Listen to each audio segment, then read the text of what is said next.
ये कहानी है शीला और मीना नाम की दो बहनों की, जो दोनों हंसी खुशी अपने परिवार के साथ रहती थीं। उनके साथ उनकी चाची भी रहती थी। शीला और मीना का घर गांव से थोड़ी दूर घने जंगल के पास था, जहां से वे अक्सर लकड़ियां लेकर आती थीं। एक दिन उनकी चाची जंगल में लकड़ियां लेने गईं, परंतु बहुत देर बीत जाने पर भी वह घर नहीं लौटी, तो परिवार को चिंता होने लगी। ये खबर जब गांव वालों तक पहुंची, तो सबने मिलकर चाची को ढूंढने का फैसला किया। बहुत देर खोजने पर भी चाची का कुछ पता नहीं चला। तभी एक आदमी बोला, अगर वो यहाँ होती तो अब तक मिल जाती। हो सकता है उसे किसी जानवर ने अपना शिकार बना लिया हो। हाँ भाई, हो सकता है। वैसे भी इस जंगल में बहुत ही खूंखार जानवर रहते हैं। ये सोचकर गांव वालों ने तलाश बंद कर दी और वापस घर जाने का फैसला किया। ये सुनकर परिवार वालों को बहुत दुख हुआ। उन्होंने भी मान लिया कि चाची को किसी जानवर ने मार डाला। कुछ साल बीत गए, परंतु अब गांव पहले जैसा नहीं रहा था। गांव वाले डर के साए में जी रहे थे। जंगल में जो भी जाता, उसे अजीब अजीब आवाजें सुनाई देती, मानो कोई औरत रो रही हो। कई गांव वालों को तो ये भी लगता था कि उन्हें कोई जंगल में उनके नाम से पुकार रहा था। गांव वालों का विश्वास तब पक्का हो गया जब कवि नाम के व्यक्ति ने अपनी आप बीती गांव वालों को सुनाई कि कैसे जब वह एक दिन शाम के समय जंगल से चारा लेकर लौट रहा था, तो उसे ऐसा लगा मानो कोई उसका नाम लेकर उसे बुला रहा हो। जब उसने पीछे देखा तो उसे सफेद साड़ी में औरत दिखाई दी, जो उसका पीछा कर रही थी। उसने किसी तरह भागकर अपनी जान बचाई। इस घटना को सुनने के बाद गांव वाले इतना डर गए कि उन्होंने जंगल को भूतिया घोषित कर दिया और शाम के बाद जंगल में जाना वर्जित कर दिया। शीला और मीना अब बड़ी हो गई थीं। एक दिन उनकी माँ ने उन्हें जंगल से लकड़ियां लाने को बोला और कहा, जाओ और जंगल से लकड़ियां लेकर आओ, पर शाम होने से पहले घर आ जाना। दोनों बहनें जंगल में लकड़ियां लेने चली गईं। आते वक्त वह जंगल में खो गईं, जिसके कारण उन्हें बहुत देर हो गई और धीरे धीरे अंधेरा होने लगा। मीना ने कहा, शाम हो गई और माँ ने हमें शाम से पहले आने को बोला था, और ऊपर से गांव वाले कहते हैं कि ये जंगल भूतिया है, कहीं हमें वह चुड़ैल मिल गई तो? ऐसे मत सोचो, कुछ नहीं होगा हमें। अभी भी थोड़ा समय है, अगर हम जल्दी चलेंगे तो समय पर पहुंच जाएंगे। शीला और मीना ने तेजी से घर की तरफ चलना शुरू कर दिया। तभी उन्हें पीछे से कुछ आवाज सुनाई दी। दोनों ने उस पर ध्यान न देकर आगे की तरफ चलना ही ठीक समझा। कुछ समय चलने के बाद उन्हें दोबारा आवाज सुनाई दी, और इस बार वह आवाज बिल्कुल साफ सुनाई दे रही थी, मानो कोई दर्द से करहा रहा हो, और आवाज और तेज होने लगी, मानो उनके कोई नजदीक आ रहा हो। शीला, मीना, इधर आओ। मैं तुम्हारा ही इंतजार कर रही थी। ये सुनकर शीला और मीना इतनी डर गई थी, उन्होंने सारी लकड़ियां गिरा दी और जितनी तेज भाग सकती थी उतनी तेज भागना शुरू कर दिया। बहुत दूर भागने के बाद वह थककर बैठ गई। तब आवाज आनी बंद हो चुकी थी। अभी दोनों सोच ही रही थी कि खतरा टल चुका है कि उन्हें किसी के पैरों की आहट सुनाई देती है। दोनों बहनें दोबारा भागना शुरू कर देती हैं। वे बस यही दुआ कर रही थी कि जल्द ही उन्हें जंगल के बाहर का रास्ता मिल जाए। उनके साथ ही उन पैरों की आहट भी तेज हो जाती है। जब वह दोनों रुकती तो पैरों की आवाज की आहट भी रुक जाती है, और जब वह चलती तो पैरों की आवाज आने लगती है। दोनों ने रुककर आसपास देखने का फैसला किया कि कौन है जो उनका पीछा कर रहा है, और जैसे ही उन्होंने पीछे देखा तो उन्हें एक सफेद साड़ी में औरत दिखी, जो उनकी तरफ तेजी से आ रही थी। उस औरत के काले लंबे बाल थे, लाल लाल आंखें, लंबे लंबे दांत, जिससे वे और डरावनी लग रही थी। उसके नाखून बहुत लंबे और भयानक लग रहे थे, और उसके मुंह से खून टपक रहा था, मानो वह किसी का खून करके अभी अभी आई हो। शीला इतना डर गई कि वह जोर से रोने लगी। आज हम नहीं बचेंगे, ये चुड़ैल हमें भी मारकर खा जाएगी। पर मीना ने शीला को समझाया और कहा, नहीं, हमें कुछ नहीं होगा, डरो मत शीला, हम जरूर जिंदा बचेंगे। उसने शीला का हाथ पकड़ा और वहां से तेजी से भागना शुरू कर दिया। करीब आधे घंटे के भागने के बाद उन्हें रोशनी सी दिखाई दी, जो कि उनके घर के बाहर लगी मशाल से आ रही थी। ये देखकर दोनों को बहुत खुशी हुई। मीना ने शीला से कहा, देखा, मैंने कहा था ना कि हमें कुछ नहीं होगा। दोनों अब जंगल से बाहर आ गई थी। उन्हें उनका घर भी दिखने लगा था। अगर आपको लगता है कि कहानी यहाँ पर खत्म हो जाती है तो आप गलत हैं। दोनों अपने घर पहुँचने ही वाली थी कि उन्हें किसी के रोने की आवाज आती है। घर के पास पहुँचने पर उन्होंने देखा कि एक औरत जमीन पर बैठी रो रही है और वह औरत कोई और नहीं, उनकी चाची थी। दोनों बहनें दौड़कर अपने घर के अंदर अपनी माँ को चाची के बारे में बताने के लिए जाती हैं। शीला ने कहा, माँ, बाहर चाची रो रही है, वे जंगल से वापस आ गई है। क्या? कुछ भी बकती हो, एक तो आने में इतनी देर कर दी, ऊपर से इतना बेकार मजाक करती हो। माँ, एक बार देखो तो, हम झूठ नहीं कह रहे हैं। जब माँ ने बाहर देखा तो वहाँ कोई भी नहीं था। दोनों बहनों को आश्चर्य होता है। फिर वह दोनों जंगल में हुई सारी घटना अपनी माँ को सुनाती हैं। ये सुनकर माँ उन दोनों को गले से लगा लेती है और कहती है, शुक्र है कि तुम दोनों को कुछ नहीं हुआ। उस रात दोनों को नींद नहीं आ रही थी। वे पता लगाना चाहती थी कि वह औरत कौन है और उनसे क्या चाहती है। अगले ही दिन शाम के समय सबसे छुपकर दोनों बहनें जंगल में चली गईं। कुछ दूर पहुंचने पर उन्हें पहले जैसी आवाजें सुनाई देने लगी। दोनों अभी कुछ समझ पाती, इतने में एक बेहद डरावनी औरत, जो उनकी चाची जैसी लग रही थी, उनके सामने आ जाती है। दोनों बहनें बहुत डर जाती हैं।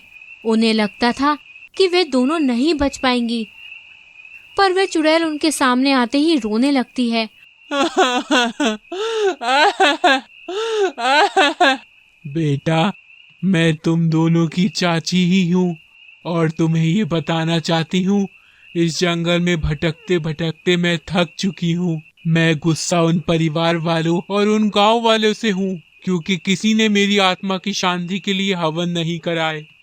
शीला और मीना दोनों को ये देखकर बहुत दुख हुआ और वे चाची से वादा करती हैं कि वे कल ही उनकी आत्मा की शांति के लिए हवन करेंगे, और ये कहकर दोनों वहां से चली जाती हैं। घर जाकर वे सारी घटना अपने परिवार वालों को बताती हैं और अगले दिन सभी चाची की आत्मा की शांति के लिए हवन कराते हैं और चाची की आत्मा को शांति मिल जाती है। गांव दोबारा पहले जैसा खुशहाल हो जाता है और अब लोग बिना डरे जंगल में भी जाने लगते हैं। तो देखा आपने किस तरह दोनों बहनों ने अपनी समझदारी और साहस से अपनी चाची की मदद की। इस कहानी से हमें ये शिक्षा मिलती है कि अगर हमारे इरादे मजबूत हो तो हम किसी भी परिस्थिति का सामना कर सकते हैं। मदनपुर नामक गांव में हरिया अपनी पत्नी और बेटी गीता के साथ रहता था। गीता बड़ी हो गई थी। उसने अब कॉलेज में एडमिशन ले लिया था। उसका गांव बहुत ही पिछड़ा और पुराने विचारों वाला गांव था। गांव वाले हरिया की बेटी को साइकिल से जाता देखकर ताना मारा करते थे, क्योंकि वे अपनी सभी लड़कियों को कॉलेज तो क्या शहर भी नहीं जाने दिया करते थे। अरे हरिया, तो खुद है अंगूठा छाप। आज एक मजदूर दूसरों का काम करके अपना घर चलाता है। देख तो, तेरी बेटी बड़ी हो गई है, अब इसके हाथ पीले करने का वक्त आ गया है और तू इसे कॉलेज भेज रहा है। सही कह रहे हो भाई साहब, ये सब हमारी संस्कृति के खिलाफ है। कॉलेज में लड़की और लड़का साथ पढ़ते हैं। अगर कुछ ऊंच नीच हो गई तो हमारी तो पूरे गांव में नाक ही कट जाएगी। हरिया गांव वालों की बातों का कोई भी जवाब नहीं देता। अरे ये गांव वाले कुछ भी कहे, मुझे तो अपनी बेटी को बहुत पढ़ाना है। मेरे बचपन में ही मेरी माँ चल बसी और पिताजी मुझे छोड़कर कहीं चले गए। मुझे बहुत शौक था कि मैं भी पढ़ूं, पर मेरे पास पढ़ने के पैसे नहीं थे। अगर मैं अपनी बेटी को थोड़ा पढ़ा पा रहा हूं तो गांव वालों को तकलीफ क्या है? वो कुछ भी कहे, मैं तो भाई अपनी बेटी को जरूर पढ़ाऊंगा। गीता इंटरमीडिएट की परीक्षा में कॉलेज टॉप करके गई थी। अच्छी यूनिवर्सिटी में दाखिला भी मिल गया था। उसके पिता हरिया इतना खुश थे कि पूरे गांव में लड्डू बांटने निकल पड़े। ले भाई, लड्डू खा, मेरी बिटिया ने कॉलेज टॉप किया है। हाँ दोस्त, तेरी बेटी ने तो गांव वालों की बोलती ही बंद कर दी।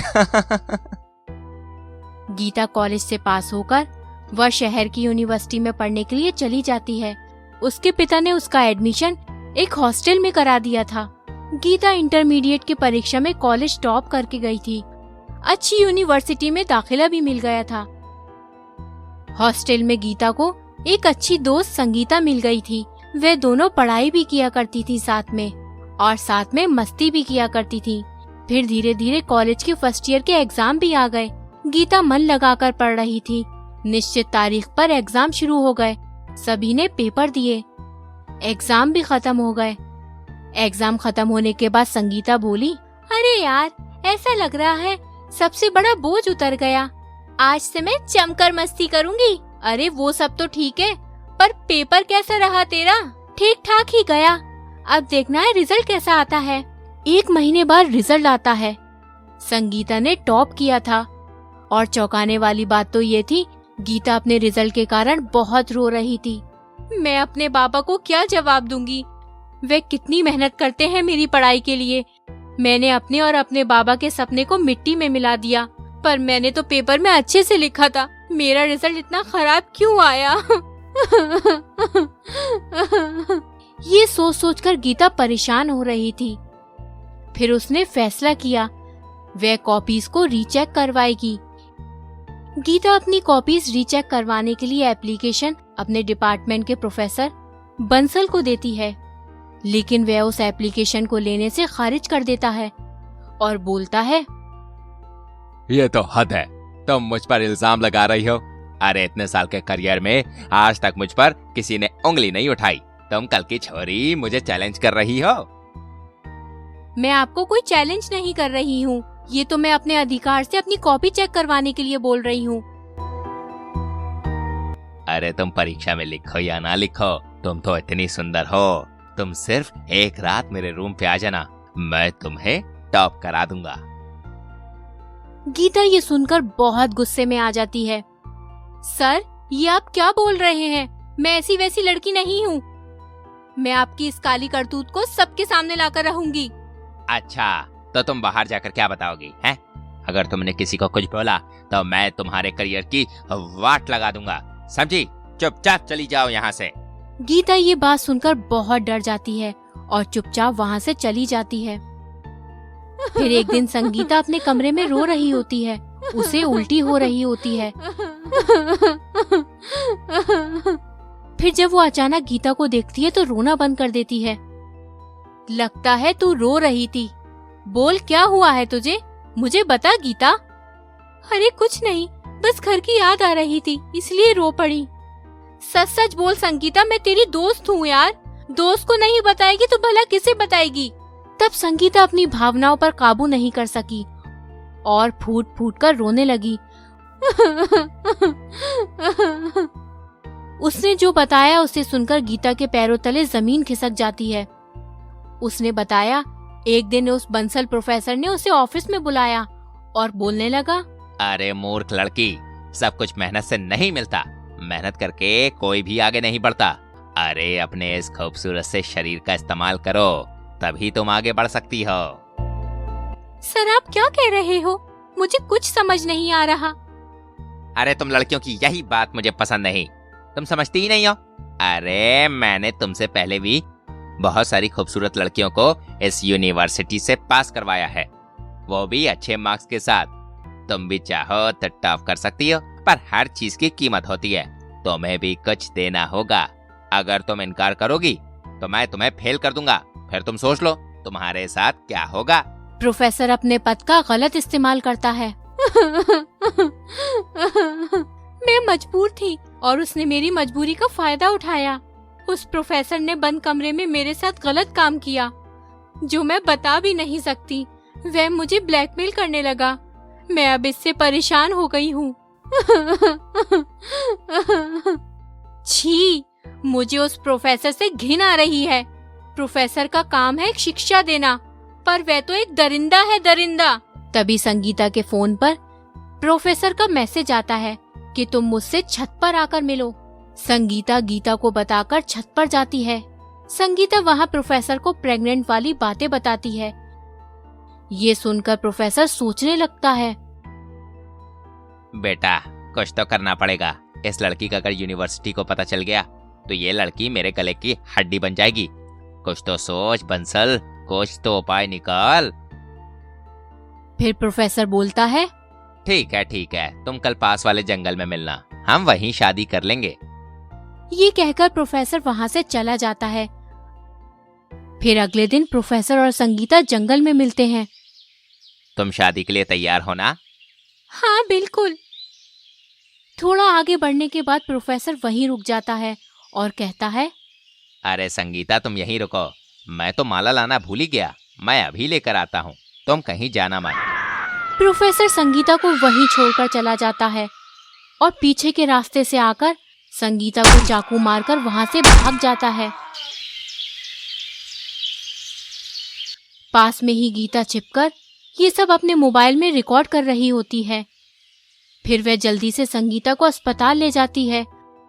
वहां उसका इलाज होता है, पर वो बच नहीं पाती। गीता वीडियो रिकॉर्डिंग पुलिस को दिखाती है। गीता प्रोफेसर को अरेस्ट कर लेती है। फिर उसकी एग्जाम की कॉपीज चेक की जाती है, जिसमें गीता फर्स्ट आती है।